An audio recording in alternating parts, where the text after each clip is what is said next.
அனைவருக்கும் வணக்கம். இன்றைக்கு நான் கற்றுக்கொண்ட ஒரு விஷயத்தை தங்களிடமும் பகிர ஆவலாக உள்ளேன். அதுக்கு முன்னாடி நம்ம ஒரு குட்டி செய்தி தத்தாத்திரேயரை பற்றி பார்ப்போம். பிரம்மா, விஷ்ணு, சிவன் இந்த 3 பேரும் சேர்ந்த அம்சமாக விளங்கப்பெற்றவர் தான் தத்தாத்திரேயர். அவருக்கு எவ்வளவு குருமார்கள் தெரியுமா? 24 குருமார்கள் இருந்தார்கள். இயற்கை கிட்டேந்து அவர் நிறைய விஷயத்தை கற்றுக்கொண்டார். முதல்ல பூமி தான் அவருக்கு முதல் குருவாக இருந்தது. பூமியிடமிருந்து பொறுமையை கற்றுக்கொண்டார். பின்பு எந்த ஒரு பேதமும் இன்றி எல்லாரையுமே ஒரு பக்குவத்தோடு எதிர்கொள்ளும் காற்றை 2வது குருவாக கொண்டார். பிரம்மத்தோடு ஆன்மாவுக்கு உள்ள ஒற்றுமையை ஆகாயத்திட்டேந்து கற்றுக்கொண்டார். எதையும் தூய்மையாக்கும் வல்லமையுடைய நீர்தான் அவருக்கு 4வது குரு. எப்பொழுதும் அழுக்கே ஆகாத நெருப்பு தான் 5வது குரு. என்னைக்கும் எதுவும் நிலையானது இல்லை அப்படிங்கிறத உணர்த்த செய்த சந்திரன் 6வது குரு. எல்லா நன்மைகளையும் எல்லாருக்கும் அளிக்கக்கூடிய சூரியன் 7வது குருவானது. எல்லையற்ற ஆசை துன்பத்தையே வழிவகுக்கும் அப்படின்னு காட்டின புறாவே அவருடைய 8வது குரு. தன்னிடம் அருகில் வருவதை மட்டுமே அது சாப்பிட்டு ஜீவிக்கின்ற மலைப்பாம்பு தான், அதாவது கிடைப்பதை கொண்டு பிழைக்கும் மலைப்பாம்பு தான் 9வது குரு. எல்லாவற்றையும் ஏற்றுக்கொள்ளும் திறன் படைத்த கடலே 10வது குரு. இதை மாதிரி பார்க்குற விஷயத்தில் எல்லாவற்றிலையுமே ஒரு படிப்பினை இருக்குன்னு தெரிந்து கொண்டார் தத்தாத்திரேயர். சபலத்தால் விழுந்த விட்டில் பூச்சி 11வது குரு. தேனை சேகரித்து சேகரித்து செத்து மடியும் தேனி 12வது குரு. மோகத்தால் சுழியில் சிக்கிக்கொண்ட யானை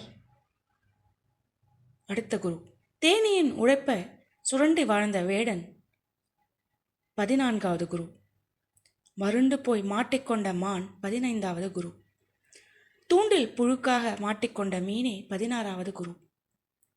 சிற்றின்பம் எதிலும் சிக்கிக்கொள்ளாமல் பற்றில்லாமல் வாழ்க்கையை எப்படி மேற்கொண்டு மகிழ்ச்சியாக இருக்கலாம் என்று சொன்ன இவர் மனிதர்களெல்லாம் வெறுத்து பரமனிடம் சரண் புகுந்த ஒரு தாசியை 17வது குருவாக கொண்டார். அதிக அளவு உணவுக்கு ஆசைப்பட்ட குர்ர என்ற பறவை 18வது குருவானது. சூது மாயம் எதுவும் அறியாத குழந்தைகளே 19வது குரு. நெல் குத்தும் ஒரு பெண்ணே 20வது குருவானார். ஒரே குறிக்கோளை கொண்ட அரசனே 21வது குரு. எதையுமே சேர்த்து வைத்து கொள்ளாத பாம்பே தனது 22வது குரு. ஈஸ்வர தத்துவத்தை உணர்த்தி ஒரு சிலந்தி 23வது குரு. ஒரே ஒரு சிந்தனையால் புழுவானது குளவியாகியது அல்லவா, அதுவே அவருக்கு அடுத்த குரு. இப்படி 24 குரு மட்டும் இல்லைங்க, காணும் ஒவ்வொரு ஜீவனிடமும் எத்தனையோ பாடங்களை நாம் கற்றுக்கொள்ள முடியும் என்பதை போதனையில் தெரிவிக்கிறார். சரி, இப்போது விஷயத்துக்கு வருவோம். அதிகாலையில் இன்னைக்கு ஒரு மாமரத்தை பார்த்தேன். அதை சுற்றி 3 பூனைக்குட்டிகள் மரத்தில் அங்கும் இங்கும் விளையாடி கொண்டு இருந்தன. பல வண்ணங்களை கொண்ட வண்ணத்து பூச்சி மடலில் அமர்ந்து செல்வதை, தனது சிறகுகளை எல்லாம் விரித்து அமர்ந்து செல்வதை பார்த்து ரசித்தேன். அணில் குட்டிகள் அங்கும் இங்கும் தனது வாளை சுழட்டி கொண்டு சுறுசுறுப்பாக மேலும் கீழும் மரத்தில் ஓடியதையும் பார்த்து சிரித்து கொண்டேன். நம்ம ஒரு சந்தோஷமான விஷயத்தை, மற்றவர்கள் சந்தோஷமா இருக்கிறத பார்க்கும்போது எவ்வளோ சந்தோஷமா இருக்கு இல்லையா? இவை எல்லாமே நான் பார்த்து ரசித்து கொண்டு இருந்தபோது தாவணியை அணிந்த இளம் பெண் போல காட்சி தந்தது அந்த மாமரம். எப்படின்னா பூக்கள் எல்லாம் நிரம்பி இருந்தது.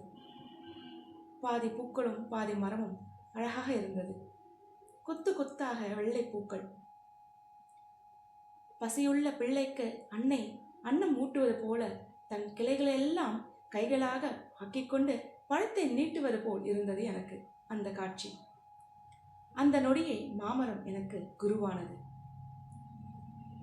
மாமரம் எனக்கு சொல்லிக் கொடுத்த பாடம், நல்லவர்களோ கெட்டவர்களோங்க சரிசமமா எல்லார்கிட்டையுமே அன்பு காட்டி பழங்களை கொடுக்குது அல்லவா?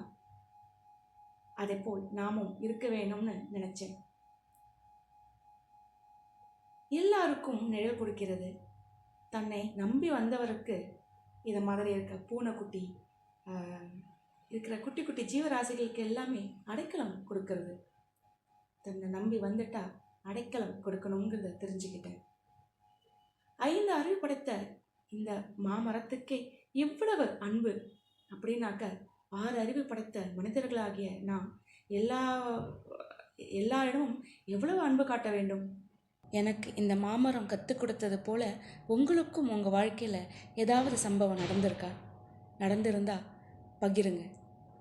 அனைவருக்கும் அன்பு செய்வோம்.